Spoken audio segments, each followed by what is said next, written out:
Hello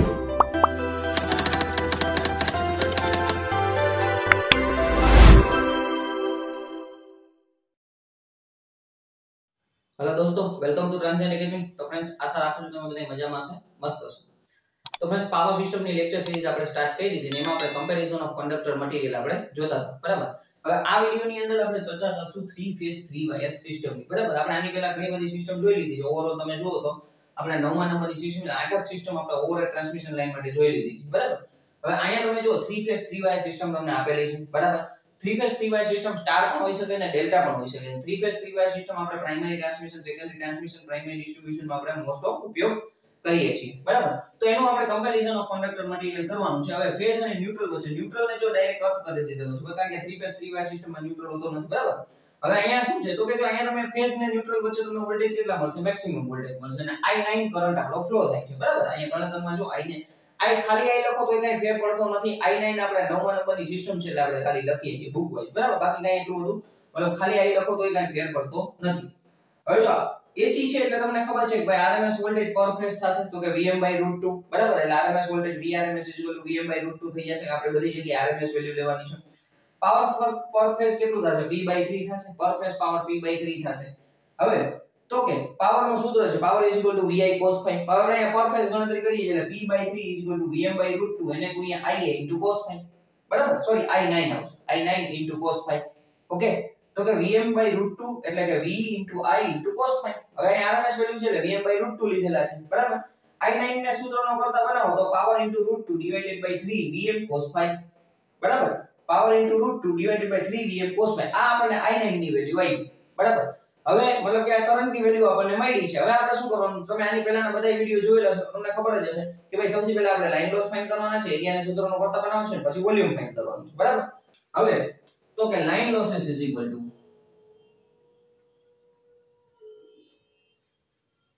W line losses W તો કે I2R, બરાબર।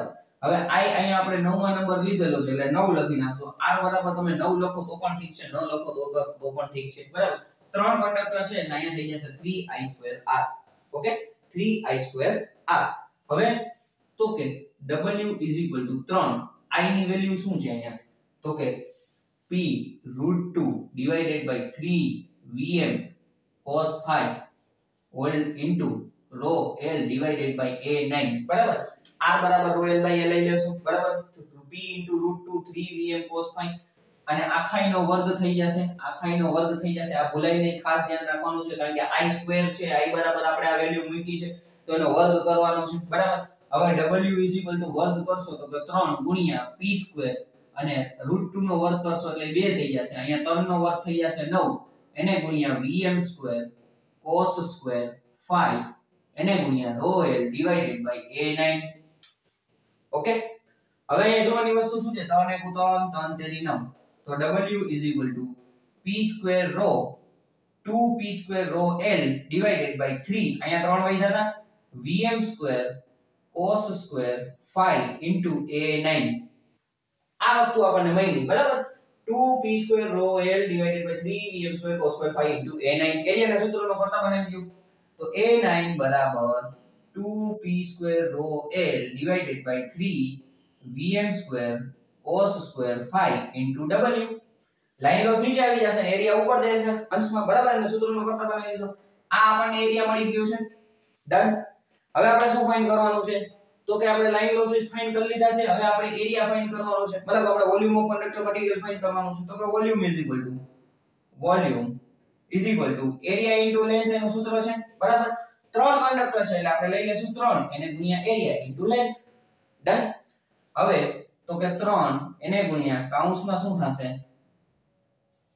એરિયાનું સૂત્ર શું છે? તો કે આ A9, બરાબર। તો કે 2P2 rho L divided by 3 Vm2 cos2 phi W એને ગુણ્યા L, ઓકે। આ ત્રણ ગયા L ગુણાશે એટલે તમને શું થઈ જશે? L2 થઈ જશે। તો 3 ફેઝ 3 વાયર સિસ્ટમ નો વોલ્યુમ ઓફ કંડક્ટર મટીરીયલ કેટલું આવશે? તો કે 2P2 rho L2 divided by Vm2 cos2 phi W, બરાબર। 2p² rho L² divided by Vm² cos square phi w. આ આપણને વોલ્યુમ ઓફ કંડક્ટર મટીરીયલ મળ્યું કોનું? તો કે 3 ફેઝ 3 વાયર સિસ્ટમ નું, 3 ફેઝ 3 વાયર સિસ્ટમ નું. બરાબર?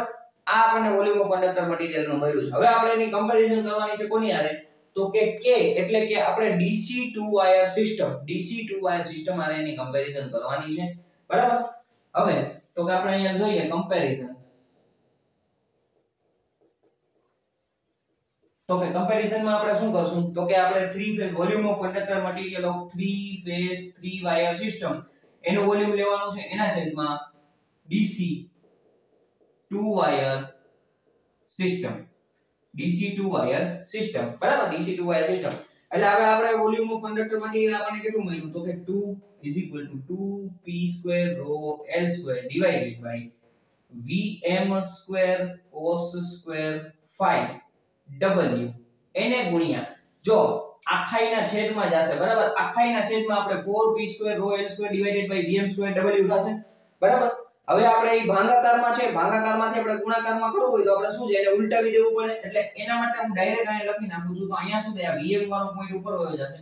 Vm² w divided by 4p² rho L². બરાબર? તો અહીંથી જો p² rho L² ગયા, p² rho L² ગયા, Vm ગયા, w ગયા, w ગયા. 2 1 2 2 2 4. બરાબર? તો આન્સર શું આવ્યો? 1/2 cos square phi. આ આપણને આન્સર મળ્યો છે 1 divided by 2 cos square phi અથવા 1/2 cos square phi. બરાબર? શું વધ્યું છે? ખાલી 2 વધ્યા છે ને cos square phi વધ્યા છે. બરાબર? 1/2 cos square phi અથવા તમે આવી રીતના પણ લખી શકો છો 0.5 divided by cos square phi into k. આ સિસ્ટમ પણ આપણે કરીએ. k નો મતલબ શું? DC 2 wire system. હવે અહીંયા તમારે જોવાનું છે કે ભાઈ volume of conductor material 3 phase 3 wire system is equal to 0.5 into cos square phi into DC 2 wire system. બરાબર? તો કે 3 ફેઝ 3 વાયર ની અંદર સિસ્ટમ મતલબ કે 3 ફેઝ 3 વાયર સિસ્ટમ ની અંદર વોલ્યુમ કેટલા ગણો વધારે જોશે? તો કે 0.5 divided by cos square phi times આપણે DC 2 વાયર સિસ્ટમ કરતા વધારે વોલ્યુમ જોશે. બરાબર? આ આપણે સાબિત કરવાનું છે. આ મેઈન તમારે યાદ રાખો. 1/2 cos square phi પણ આવે છે. 0.5 1/2 એટલે 0.5 ના છેદમાં cos square phi into k પણ તમે લખી શકો છો અથવા 1/2 cos square phi into k પણ તમે લખી શકો છો. આમાંથી પણ તમને કંઈક દાખલો અથવા MCQ પૂછાતો હોય છે. ઓકે? પાછું એક વખત રિવિઝન જોઈ લઈએ. તો કે 3 ફેઝ 3 વાયર સિસ્ટમ છે. ફેઝ વોલ્ટેજ આપણને અહીંયા મેક્સિમમ વોલ્ટેજ મળે છે. બરાબર? I9 કરંટ ફ્લો થાય છે. RMS વોલ્ટેજ કેટલા છે? પર ફેઝ Vm/√2. બરાબર? અને પાવર પર ફેઝ p/3 થઈ જશે. તો કે અહીંયા p/3 બરાબર Vm/√2 into I9 into cos phi. I9 ને સૂત્રનો કરતા બનાવ્યો એટલે power into √2 divided by 3 Vm cos phi. હવે અહીંયા તો કે લાઈન લોસીસ બરાબર 3i²r. બરાબર? I ની વેલ્યુ મૂકો 3 ગુણ્યા p√2 divided by 3 Vm² cos square phi આખાઈનો વર્ગ એને ગુણ્યા rho L by a. બધાયનો વર્ગ કરશો તો ફાઇનલ આપણને આન્સર શું મળશે? લાઈન લોસીસ બરાબર 2p² rho L divided by 3 Vm² cos square phi into area 9 a9. એરિયાના સૂત્રનો કરતા બનાવી દો. એરિયા બરાબર શું થઈ જશે? તો 2p² rho L divided by 3 Vm² cos square phi into w. w એટલે line loss. Done. Volume find કરો. વોલ્યુમ શું છે? Area into length. 3 કંડક્ટર છે એટલે 3al થશે. બરાબર? તો 3al 3 એને ગુણ્યા 2p² rho L divided by 3 Vm² cos square phi into w into l. 3 ઉડી જશે તો 2p² rho L² divided by Vm² cos square phi into w. આ 3 ફેઝ 3 વાયર સિસ્ટમ નું વોલ્યુમ મળ્યું આપણને. હવે એનું કમ્પેરીઝન કર્યું આપણે. Comparison 3 phase 3 wire divided by DC 2 wire system. એટલે આ આખું સૂત્ર છે ને અહીંયા ભાગાકારમાં આવશે. પણ એને આપણે ઉલટાવીને ગુણાકારમાં કરીએ એટલે આ Vm² ઉપર વયા જશે. Vm² w ને જે વસ્તુ ઉડે છે તો ફાઇનલ આપણને શું મળ્યું? 1/2 cos square phi અથવા 0.5 ના છેદમાં ડિવાઇડ 0.5 ના છેદમાં cos square phi. બરાબર? એટલે 0.5 divided by cos square phi into k પણ તમે લખી શકો છો. 1/2 cos square phi into k પણ લખી શકો છો. અથવા volume of conductor material 3 phase 3 wire system is equal to 0.5 into 0.5 divided by cos square phi times of DC 2 wire system. આવું તમે બોલી શકો છો. ઓકે? સ્ક્રીનશોટ લેવો હોય તો સ્ક્રીનશોટ લઈ લો. ઓકે ફ્રેન્ડ્સ, આશા રાખું છું તમને વ્યવસ્થિત રીતે બધું સમજાવવાનું હશે. બરાબર? ઓવરઓલ તમે જુઓ તો પણ 9 સિસ્ટમ્સ આપણે અત્યાર સુધી ભણી ગયા છીએ. બરાબર?